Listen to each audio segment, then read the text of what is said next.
Welcome back to the Change Dude podcast.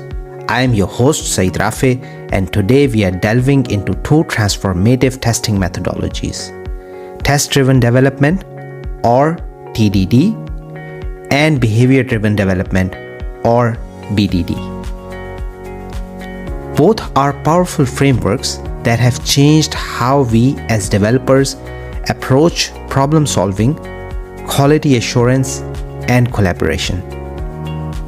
If you are curious about how they work, when to use which, or how these practices can actually help you write better code, then you are in the right place. So let's start with the fundamentals of test-driven development or TDD. TDD is a development approach when we write tests before we even write the actual code. And if this sounds backward to you, that's because it flips the traditional coding workflow on its head.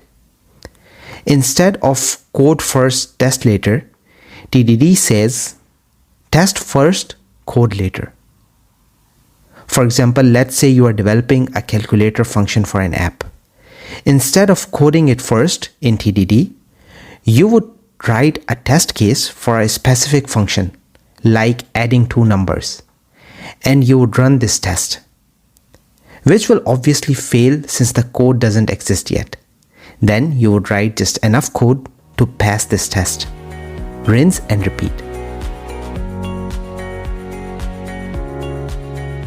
TDD operates on a simple cycle known as red-green refactor. Here is how it works. Red is for writing a failing test. This test covers what you expect your code to do. Green is for writing the minimal amount of code necessary to pass that test. Refactor is for cleaning up the code to make sure that the test still passes. This cycle isn't just about writing tests. It forces us to consider requirements, constraints, and potential issues before diving in. When you write tests upfront, you are almost guided through the process, which reduces the likelihood of big, sweeping bugs later. The benefits. Well, let's break them down first. Immediate feedback.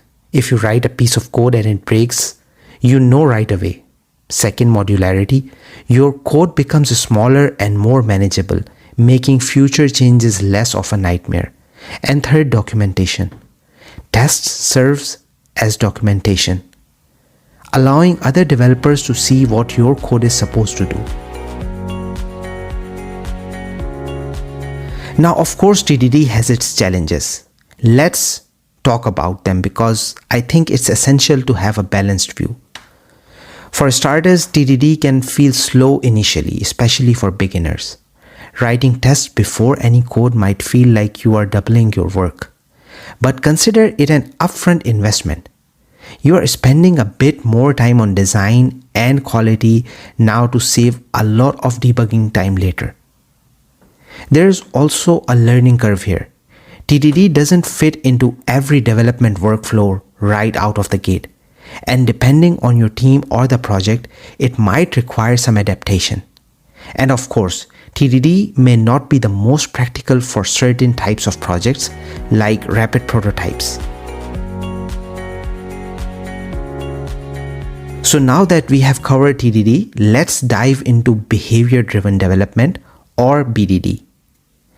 While TDD focuses on individual code units, BDD is all about how the system as whole behaves.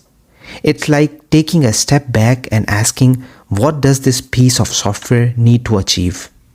It builds upon TDD but emphasizes user behavior rather than just code correctness.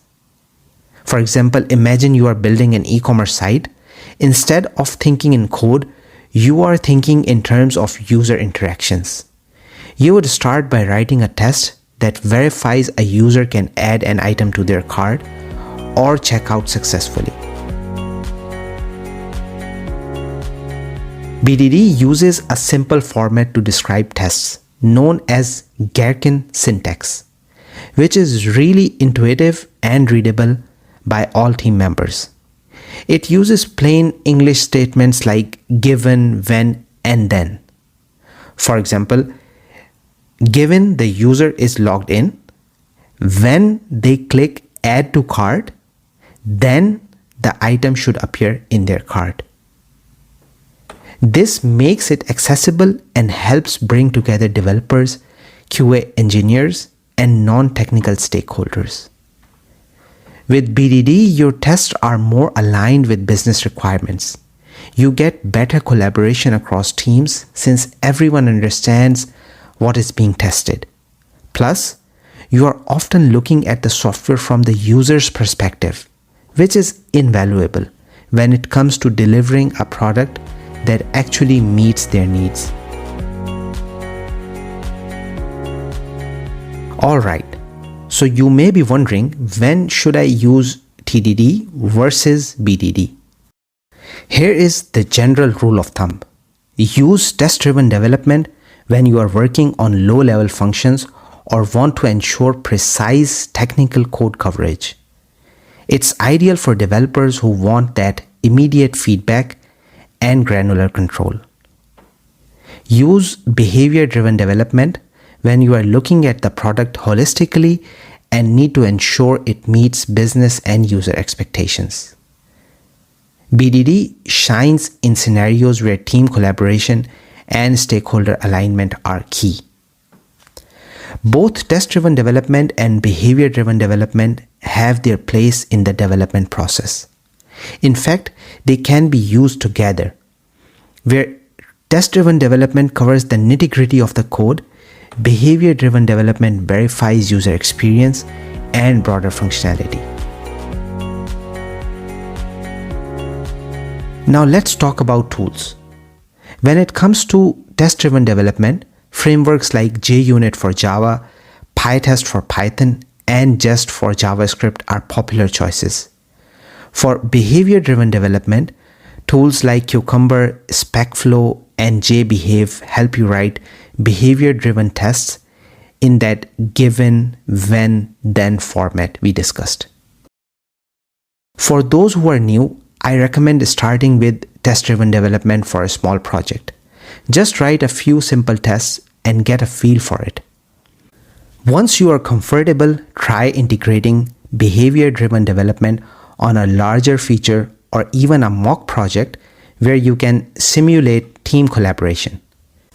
There are tons of resources online such as GitHub repos, free courses on platforms like Udacity and Coursera, and forums like Stack Overflow where you can get feedback. Ultimately, test-driven development and behavior-driven development are mindsets. They are the ways of thinking about code that places quality, user experience, and collaboration at the forefront. These methods force us to think through our decisions and be intentional about the software we build. Whether it is testing the functionality of an algorithm or ensuring a customer can check out with ease, both TDD and BDD emphasize that our work as developers extends beyond code. So that's all for today's episode on test-driven development and behavior-driven development. I hope you are as excited as I am to explore these frameworks and consider how they might improve your workflow.